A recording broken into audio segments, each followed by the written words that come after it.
This is Health Yeah, your weekly update on what's going on in the health, wellness, and medical world with Monica Robbins. It's back to school, which means back to routines, back to normal schedules, and back to packing school lunches. Today, we're talking about your kids' lunches and snacks and how to make them as healthy as possible without spending a ton of money or time. We have all the tips and tricks you need to know to keep your kids eating well this school year on Prescription for Life. Straight ahead.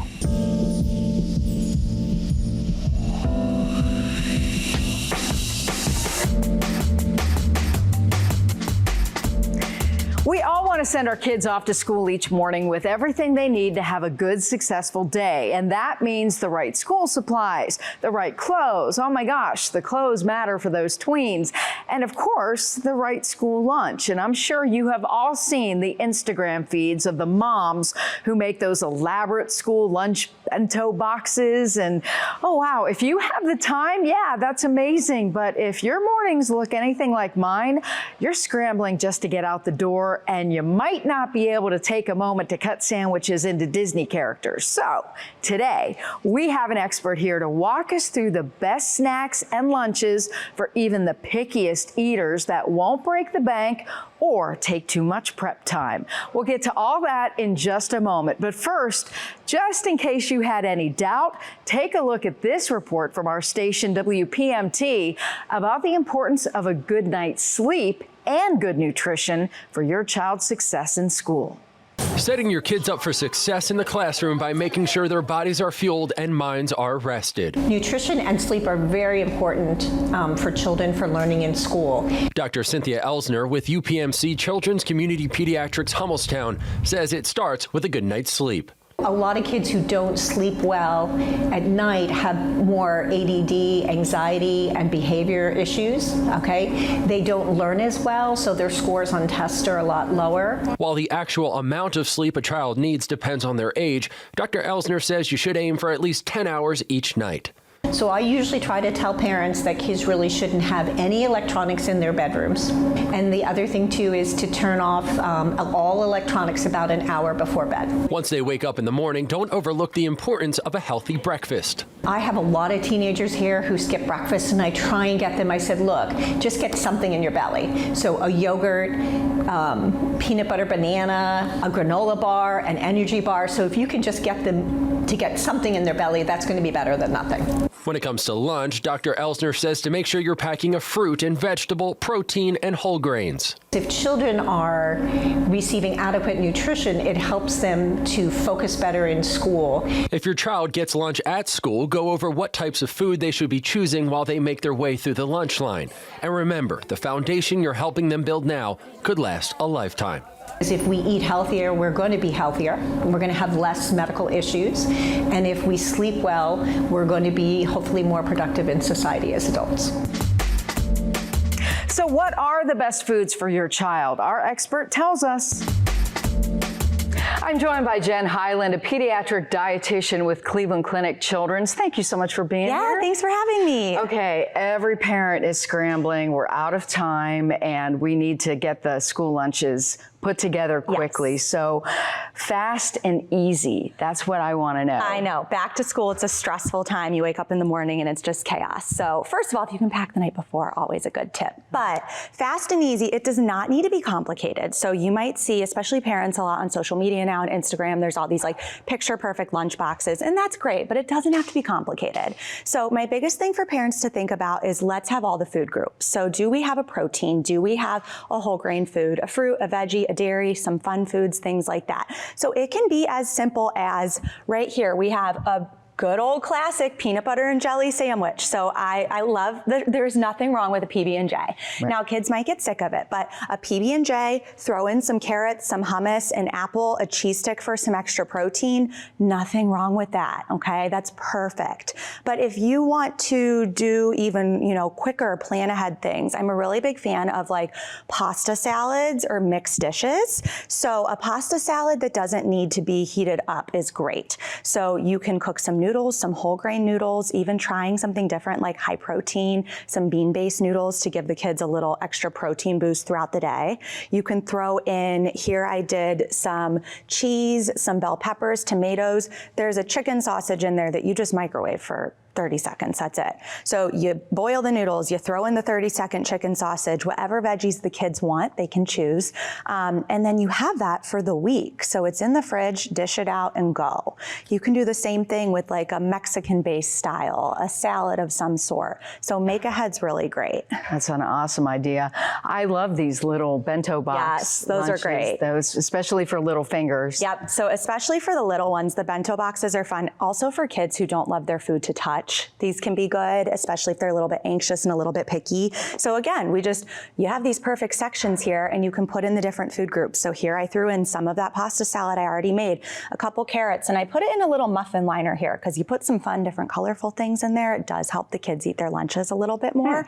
And then we have some trail mix. A fun snack in there is fine. These are some chocolate covered nuts, I think, some fruit. So again, just trying to have that variety in there, but it can be things that you just have in the kitchen. And have the kids do it themselves too. That's really great. So like, hey, here's your fruit option. Hey, here's your veggie option. Which snack food do you want today? They take ownership over it. They're doing half the work. Gives you a little activity. And teaches them a lot of lessons down the road. Absolutely. Too. You mentioned picky eaters. Yes. Any tips for that? Depending on what they're picky about, I suppose. Exactly, depending on what they're picky about. So again, I would say even with your pickiest eater, can we find something from different groups? So if there's one veggie they eat the same veggie every day. I don't care. Switch up the dip, maybe try something different with it. Same thing if they only eat strawberries, send them strawberries. That is okay. With a really picky eater, I do suggest trying to expose them to new foods not at school. So at home, when they're in kind of a safe environment, school might have to be more of those safe foods that they are comfortable eating because we want them to eat their lunch. We need to make sure they're fueled for the rest of the day. And we don't want to put something new and scary in there and then they don't want to eat it. So I would say when you're trying new foods with picky eaters, do it after school for a snack or at home for dinner when they're with their parents. But yeah, you can make it work. If we have really picky eaters who only eat, like, say they just eat pizza and that's all their touch, we can slowly work with them. That does require sometimes meeting with like your doctor, a dietitian, other people to give parents a little more specific guidance for them. But pickiness doesn't mean that it has to be the same exact lunch. We can have some variety, I think. What about allergies? Yeah. Because, I know with the peanut butter, and some schools are kind of... Definitely. Thank you for that. Yeah, a lot of schools don't allow peanut butter sandwiches. So finding protein alternatives. So you can always use like a soy-based butter or a sun nut butter. They have some oat butters now if your children will eat those things. And obviously if they're not allergic to any of those. But you can also switch out the protein. So again, like beans are going to be really great. A high protein pasta. You can do other variances of that. If you have a dairy allergy, we would just skip the dairy. We would do like a coconut milk based yogurt or something else in their lunch from that standpoint. I would say nuts are the most significant one in the school system. So if they don't allow nuts, there are still other ways around it. A good old lunch meat sandwich, no problem with that either. So you could throw that in there too. So there are options. And then like on that same line, your vegetarian or your vegan kids, trying to find some maybe non-meat protein options that they could do. Again, we can do beans, we can do tofu, we can do quinoa. There's a lot of it. It's just kind of finding your foods. I would tell parents to make a list, like have either a rotating list or have like a list of grains, a list of proteins, and then the kids can choose from each one each day when you're planning their lunch, just so in the moment you're not like, what in the world am I going to pack? I still love your idea of planning ahead because, no one has time in the morning to be figuring this out. No. What about the kids who may be dealing with some weight issues? Because they're not with you half the day and, maybe you send them off with a healthy lunch and little Billy sitting next to them has, mom gave him a fun snack candy bar. Tastes way better. Yeah, absolutely. So the first thing I would say is we want them to have healthy lunches, but it is okay to put a little bit of fun foods in their lunch. So if little Billy is never given anything sweet in his lunch, if he just has like the fruit, the salad, and it's boring, he's going to then go to his friend's food and try to eat everything. So like I said, a little bit of a candy in there, a cookie at times, like that is okay. Keep it fresh in there so that they don't feel like they're deprived necessarily. But that being said, we can also, just having conversations is huge. Like, did you eat your lunch? And non-judgmental conversations, because that's really hard as a parent, I know, to get frustrated with that. But what else are you buying? Looking at, a lot of them have like their cards and you load money on there. Like, where's the money going? What are we putting this towards? Are we buying ice cream, or are you hungry? Like, do you need more to eat at lunchtime? So I think conversations are actually really important. But then again, it kind of comes back to continuous introduction of, we have a fruit, we have a vegetable. That protein is going to be really important, because if we're just filling their lunch with a bunch of like snacky, sugary carbohydrate foods, they're going to be hungry. So those are foods that don't stick with us as much. We need them, absolutely, but they digest quickly. And then when kids have that afternoon slump and they can't get through classes, a lot of times that's because of just the snacky, sugary carbs. So finding some sort of protein that your child, if you are dealing with weight issues, will eat is going to be really important to help keep them full. So what about the school lunch in general? If a kid doesn't have time, or you forget to make lunch, that sort of thing. Definitely. Are there options to go for, or can a kid eat a school lunch? Yes, there are. So I think school lunches get a little bit of a bad rep.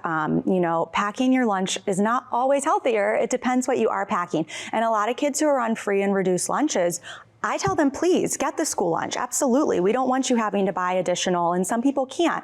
But the school lunch does have all of the components that we spoke about earlier. It's just, again, kind of having that conversation with your child, and they're kids, right? So like, they might have 3 servings of pizza, and you know what? Whatever, sometimes that happens.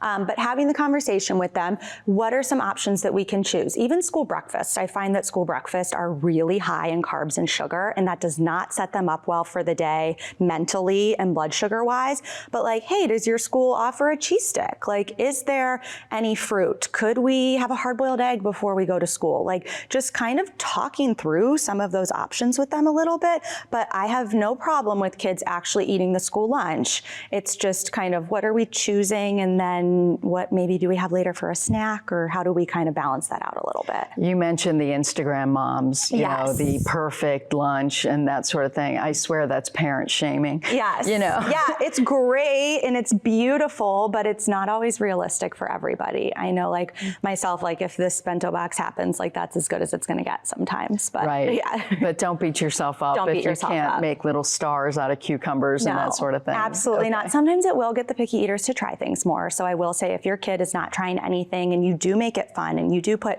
a cute little food pick that they can eat with it in there, it definitely can help. But don't feel like you have to do that. I'm seeing these plastic. At first, I thought these were lids, but they're not. No, what they're are not. these? So these are your silicone reusable bags. So I love these. Not only are these good for the environment in terms of replacing plastic bags, but they're reusable. So you buy them once and they're great. Like, I'll fill these up with just like Cheerios, trail mix, like snacks, fruits of some sort, close it up, send it with the kid. And then when they're done, it's like a quick rinse and wash out, and you use it again the next day. Assuming they're going to bring it back from school, right. but these are awesome. I mean, I use these for myself even. Like, you can put sandwiches in here. You could throw some salad in there if you really wanted. They're great. Some of these snacks too, like the popcorn, you can put a lot of popcorn. You can. I mean, that's so. Fill it up, yeah. So there are going to be snacks that are going to be higher in fiber and higher in protein that are more filling. So again, like potato chips, you might have a handful for a serving. Popcorn, air popped or light butter popcorn, like 3 cups loaded up. So wow. yeah. And I see over here, you've got a whole avocado. Yes. So this is guacamole here, but we were lazy this morning. So, but the idea is that at snacks, we want to pair, like, again, you might have a grain, but we want to have like a protein and or a healthy fat with it, especially to help keep the kids full. If they just come home and they're eating chips, they're going to then eat a granola bar, and then they're going to eat cookies, and they're going to keep eating. If we start with, like, right here, we have some tortilla chips that I would maybe melt some cheese on it.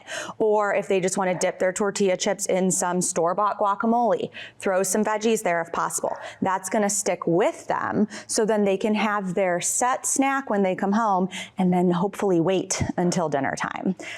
And I see you do have some store-bought bars. I do. Over there. Is there anything like parents should really look for? Because the fruit snacks are pure sugar, the fruit right? snacks are pure sugar. So I would say if you can get, like this right here is a fruit bar that is literally just fruit. That's the only ingredients in it. And then when you're looking at granola bars, I try to look for ones that have lower added sugar, also some fiber and some protein. So I will say those like tiny little like dinky granola bars, you could eat 3 of them and they're not going to fill you up. Versus if you could get something that has like some quality protein in it. And there are a lot of options out there. You just do need to kind of be aware and pay attention to it. But yeah, doing a bar is not out of the question at all. It's just trying to kind of help find the right one. And Greek yogurt with fun add-ons. Definitely. That looks delicious. Make it yourself. I always love that for the kids. So give them some yogurt. Try plain if you're going to add stuff to it, or just a vanilla. But here we have a Greek yogurt. You get your protein. We're going to throw in some granola, a little bit of grain there, and we're going to throw in some fruit for fiber. And then there's some chocolate chips here, because why not? Like, throw a little bit in there. That'll make them eat it more.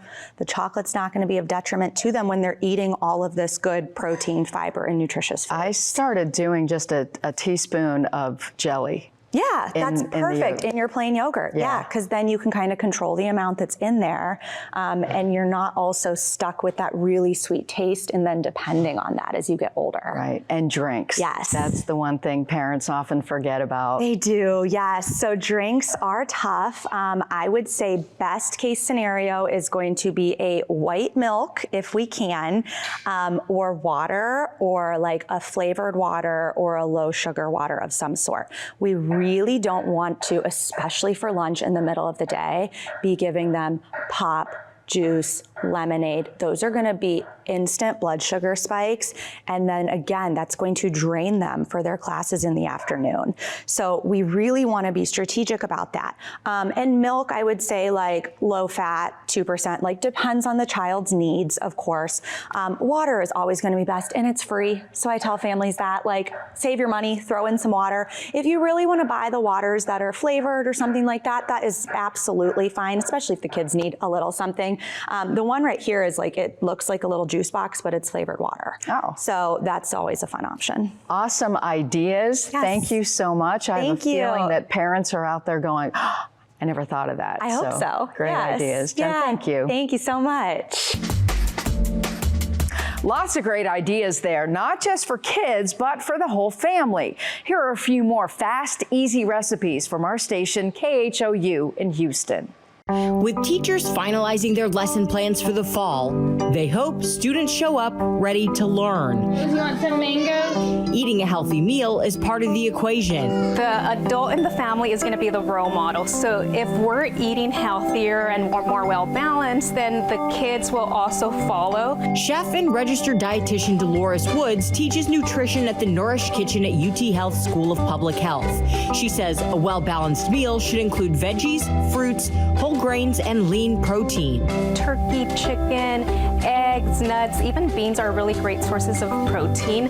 She whipped up several lunch and snack options that are inexpensive and only a few ingredients. We have the whole grain flatbread and then the corn tortillas. A lot of people don't know that corn tortillas are a whole grain. For lunch, she showed us how to make easy pizza pockets. She used store-bought dough cut into 4 pieces, diced tomatoes, mozzarella, and pepperoni.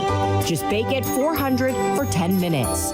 You can make Greek yogurt bark for an after-school snack. So I'm just gonna spread this. All you need is vanilla Greek yogurt and berries. If you want, mini semi-sweet chocolate chips. Freeze for a few hours, then break apart and serve. A lot of times I see parents giving really, heavy snacks. So something that's going to be a full meal. And then when it comes time to maybe your dinner time, they're not hungry. Her advice, keep snacks small and plan ahead. Make sure you build out a list before going to the grocery store so you stay on budget and go home with the ingredients you need to make well-balanced meals. Stephanie Whitfield, KHOU 11 News. Some of those look really great. I would make those yogurt bars. How about you? Well, we hope you found some good, fast, and easy ideas today for healthy lunches and snacks for your kids. We all know how hard it can be to put together a great lunch every day, and we wish you and your family a wonderful school year ahead. I'm Monica Robbins. We'll see you back here next week for another Prescription for Life. Until then, wishing you good health. Thank you so much for tuning into Health Yeah. Please find me on Twitter and Instagram at Monica Robbins. Like and follow my Facebook page, Monica Robbins WKYC. Find video podcasts at Monica Robbins channel on YouTube. And please subscribe. Wishing you great health and hope to see you again soon. Thanks for listening to Health Yeah with Monica Robbins from WKYC Studios. Subscribe now so you never miss an update. And find more on everything you heard here on WKYC.com and on the WKYC app.